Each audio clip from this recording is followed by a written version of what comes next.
So the COVID-19 pandemic has exacerbated the already grim conditions that many young people around the world are facing. And it's presenting a triple threat to youths. And these include disruptions to their education, training, and work-based learning, heightened challenges for young job seekers and new entrants to the labor market, loss of job and income accompanied by the deterioration of the quality of employment. I will discuss in this presentation how the coronavirus crisis could further delay the transition from education to work and to social adulthood of thousands of male Filipino youths aspiring to become seafarers in the global maritime industry. These transitions are entwined with international labor migration, which the pandemic has severely disrupted, causing these young Filipinos to lose arguably their only opportunity to get a job and reach adult status. At the outset, I should like to say that my talk is a work of extrapolation and speculation based on my years of research on young people in the Philippines, and I've specifically focused on young men who want to work as seafarers. And my presentation forms part of the background of a project I am currently developing, and which I hope to apply for a small grant. The Philippine state's mismanagement of the pandemic, the impact of the current crisis on the global maritime industry, the repercussions on the shipboard training opportunities for Filipino maritime students are factors that have created a perfect storm that is leading to the immobility of the Filipino youths, both in terms of international migration and life course transitions. So first, the COVID-19 pandemic and the Philippine situation. President Rodrigo Duterte's response to the crisis has damaged the economy, worsening the country's poverty and unemployment situation. In the second quarter of 2020, it contracted by 16.5%, plunging the country into its first recession in 3 decades since comparable records began in 1981. Up to 90% of the country's labor force were fully or partially displaced by the March to May lockdown. 50% or 22.5 million workers did not work, and 40%, that is 18 million workers, went from full-time to part-time employment. Recent surveys have revealed very high incidence rates of hardship and hunger among even those who were working. Prior to the pandemic, the Philippines was one of Asia's fastest growing economies. Its GDP growth rate of minus 16.5% for April to June 2020 now makes it the worst economic performer among major ASEAN economies. The Duterte government's militarist approach has failed to slow down the spread of the virus. His policies were not meant to address the pandemic as a public health and economic issue. He has instead used it as an opportunity to impose repressive measures that have had significant negative consequences on, for example, human rights. So even I, as someone who lives in the UK, even wrote something critical on social media. I could be charged for terrorist acts committed against the Duterte government. So even with the imposition of one of the longest and harshest lockdowns in the world, the Philippines now has the highest number of total COVID-19 cases in Southeast Asia, making it the region's disease hotspot. President Duterte's handling of the pandemic has made the Philippines both the region's sickest country and weakest economy. I will discuss later the consequences on the spatial and temporal mobility of aspiring Filipino seafarers.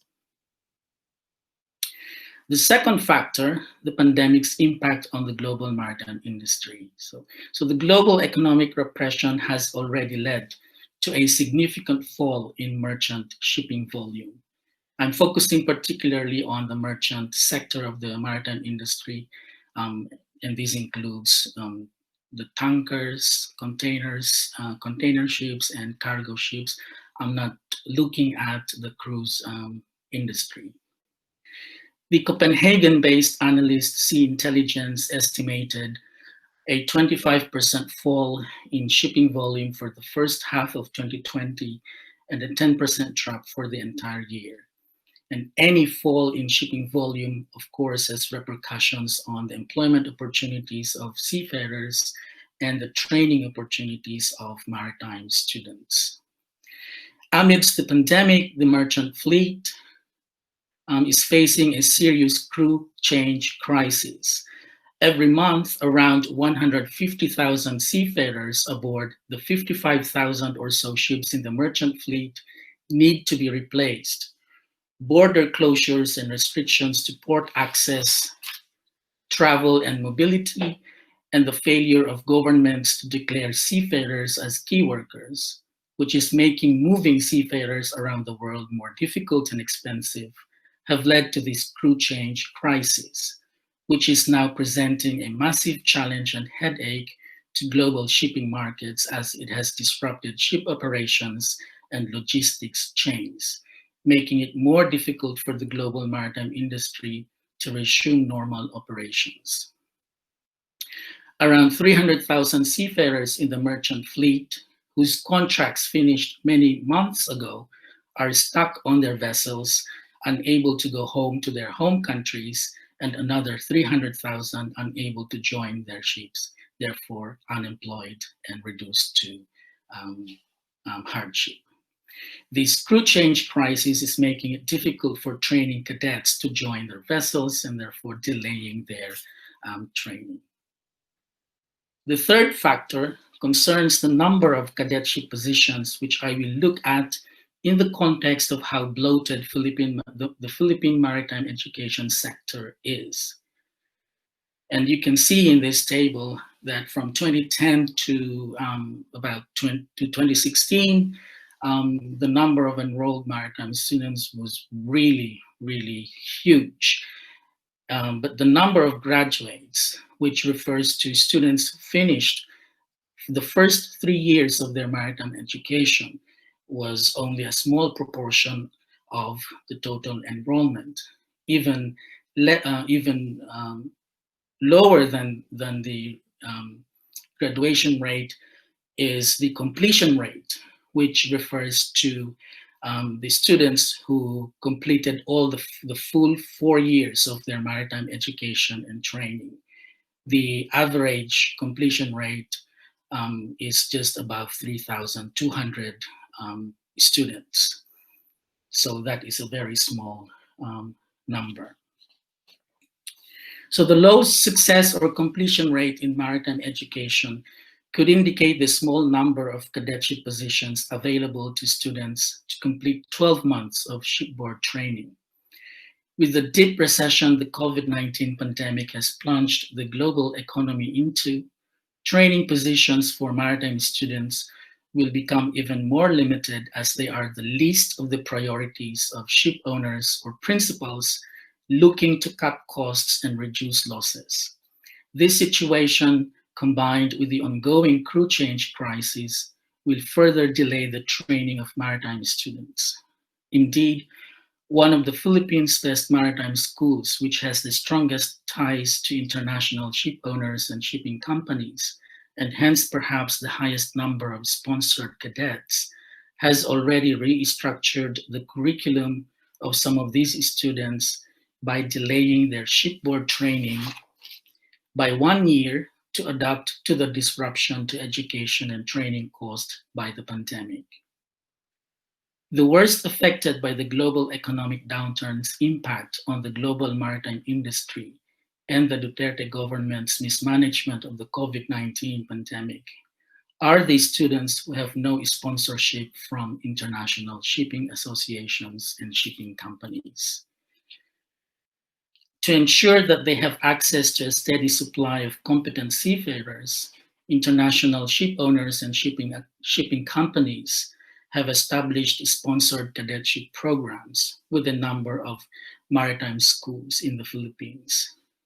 These programs pay for the education of these students and guarantee them a ship for their shipboard training. There are about 1,480 sponsored cadetships, and you see here a list of shipping companies and shipping associations. So you've got IMEC, which is based in London, the NSA, which is in Oslo, and the IMAJ, which is a grouping of Japanese companies. So the total number is 1,480. If we take 3,209, the average completion number from 2014 to 2018 as baseline figure for the number of shipboard positions available, and deduct 1,480 sponsored cadetship positions, then only 1,729 positions remain for almost 20,000 students to compete for.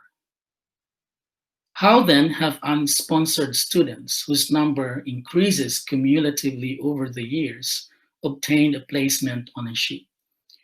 The strategy most have employed is by working for free for manning agencies. Manning agencies are the agencies that supply seafarers to ship operators around the world. They undertake these students undertake clerical and janitorial tasks, do housework like cooking, cleaning, washing and ironing clothes, and look after babies and small children for the owners of the agency and their families. Many others scout for seafarers their agencies urgently need, or liaise with embassies for the transit visa applications of seafarers hired by their manning agency.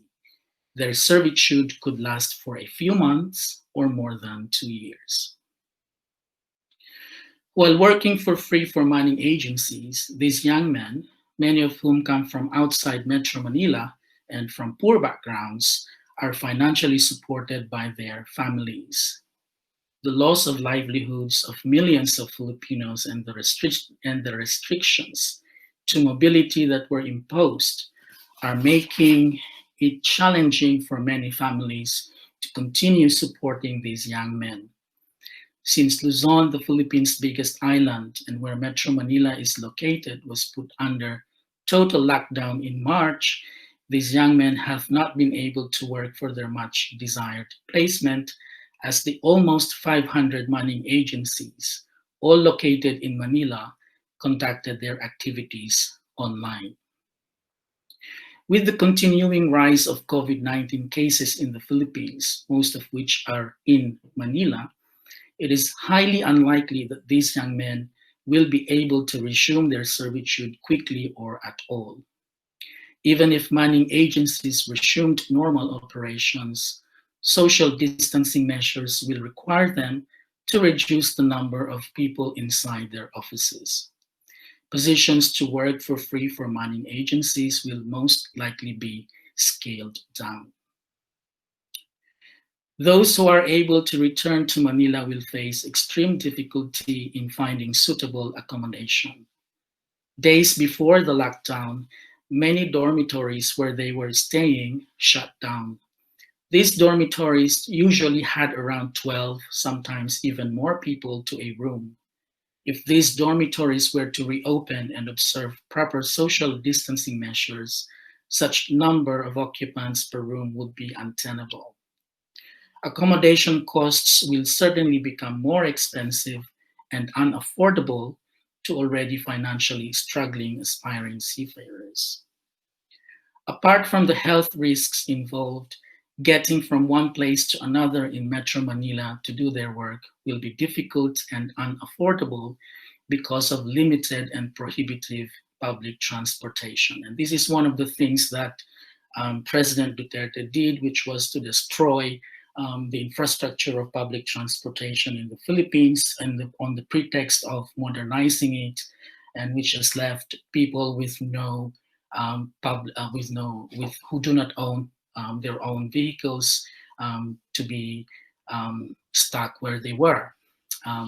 And Duterte has tried to use the coronavirus crisis as an opportunity to get one of his cronies to um, to come up with a modernization program where obviously the intention is to make kickbacks. These conditions that restrict these young men's spatial mobility add to the temporal dimensions of the pandemic's impacts on their mobility. Their temporary loss of access, which is servitude, to ship placements will delay their becoming seafarers even further. Before COVID-19, many of these young men had to already work for more than 2 years before being allocated a ship and spent several months or more than a year looking for a manning agency to work for. The delay in these young men's transition to work through international labor migration has significant implications, especially in the context of the institutionalization of the family as the main provider of care. Families becoming the dominant welfare institution constitutes an important foundation of the developmental state of East and Southeast Asia. Families become responsible for welfare provision in the context of unavailable or limited provision of government or institutional help. This becomes particularly critical to large parts of the population who have no access to public or state sources of support, such as social security systems and pensions, which tend to be available only to those who were in paid employment. The young men's sense of social adulthood is vitally shaped by their ability to help their families. Their sense of family obligation is especially strong because for many, if not most of them, their family's socioeconomic situation requires the pooling of resources in order to provide for the needs of family members or to secure the means by which these needs could be met in the future. In other words, the motivations to provide family support are shaped by the broader structural context and conditions of the family, which are reinforced by the absence or inadequacy of state provision of social welfare. For many families, it is these young men who will be their providers. Thus, the failure of young Filipino men to get jobs in the global maritime industry and attain social adulthood not only has individual consequences, it makes more uncertain the welfare of their entire families. Thank you.